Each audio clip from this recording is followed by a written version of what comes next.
Vous trouvez là sur la ferme école, on appelle Taofer, du coup un espace qui a été aménagé il y a à peu près 7 ans, 6 ans, et qui petit à petit a vu toute une faune évoluer, toute une flore.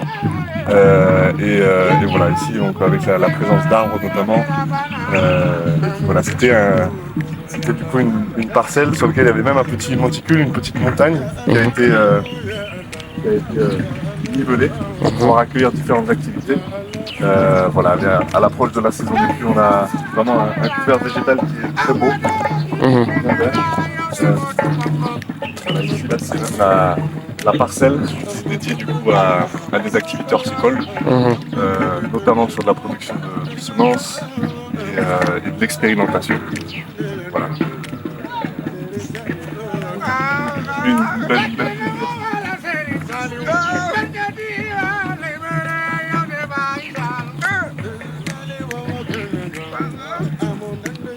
En fait, la ferme école de Taofer a vraiment pour objectif de pouvoir accueillir des visiteurs, un public qui de manière générale connaît peut-être déjà des pratiques de l'agroécologie ou pas, ou souhaite se former.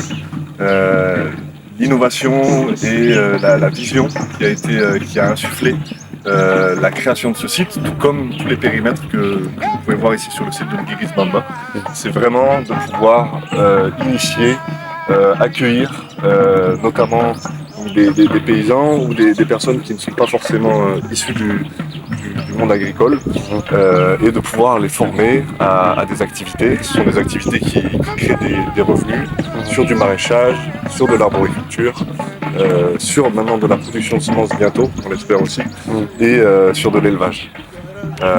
Tout ça fait partie intégrante du projet Bioferme qui a été initié par l'ONG des villageois de Ndem, à la fois sur la zone de Mbacké Kadior et sur la zone de Ndem Mesa, du côté de Bambey.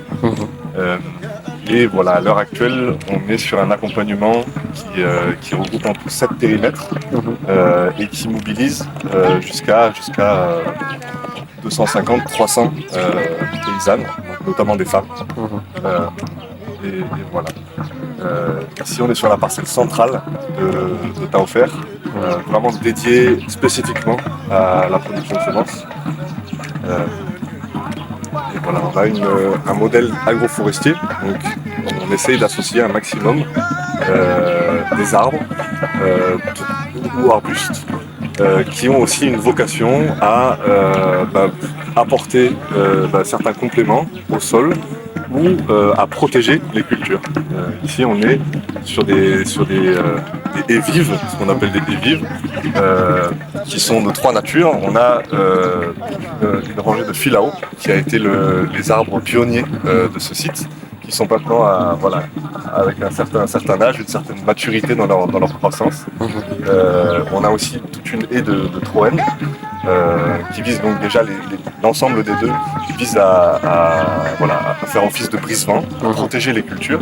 Et tout autour encore viennent une rangée de glycéridia, qui est un arbre aux vertus incroyables, puisque ses feuilles très concentrées en azote peuvent être utilisées comme compost, comme engrais vert en fait, et fournissent, on va dire, des nutriments essentiels au développement des végétaux et à l'enrichissement du sol en général. Voilà, donc il y a une grande biodiversité qui est cultivée sur cette année avec le lancement du coup de ce projet de production de semences. On avait toute une parcelle qui était liée à l'aubergine, qui est maintenant finie, et qui nous a permis de pouvoir produire suffisamment de semences de manière à être autonome sur l'ensemble de nos périmètres et même pendant plusieurs années. Notamment sur la variété de Black Beauty, qui est une espèce qui est particulièrement adaptée au sol. Le but vraiment consiste en fait de pouvoir adapter un maximum les semences au sol du Kadior. limiter une dépendance de semences qui sont notamment importées, ou même des fois, vous pouvez voir même qu'elles peuvent être mises en boîte au Sénégal, mais ce sont des semences en général importées, européennes, qui ne sont pas adaptées au sol en général au Sénégal, et notamment dans une zone pédoclimatique comme le Cadior, avec ses contraintes, notamment voilà, un peu le Soufdiol, quoi, etc. Et puis voilà, et donc nous on essaie vraiment de pouvoir développer des variétés qui auront vocation à s'adapter à ici, qui auront vocation même à être sélectionnées sur des critères qui nous intéressent, pour pouvoir voilà, même monter, on va dire, en gamme, en qualité, selon les espèces. Ici, vous avez l'exemple d'une association culturelle qui est très intéressante. Ici, ce sont des fleurs de zinnia et de la tagette.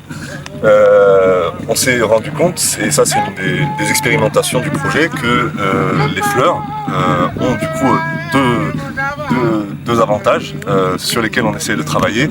Premièrement, elles peuvent attirer les pollinisateurs, donc tous les insectes qui vont venir aussi pour polliniser les plants, et donc favoriser une production fruitière assez importante. Deuxièmement, on essaye aussi de pouvoir travailler sur des espèces florales qui ont des vocations qui sont des répulsifs pour des ravageurs, notamment les nématodes. Ce sont des petits vers qui sont très présents ici, malheureusement qui font beaucoup de dégâts sur l'aubergine, sur la tomate, etc., qui viennent attaquer les racines.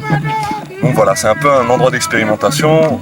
Ici, là, vous voyez juste derrière vous une parcelle qui est une planche, pardon, qui est dédiée à la production et à la culture de courgettes, qui est quand même relativement, on va dire, absent aussi dans les marchés locaux, surtout de la zone. Et voilà, du coup.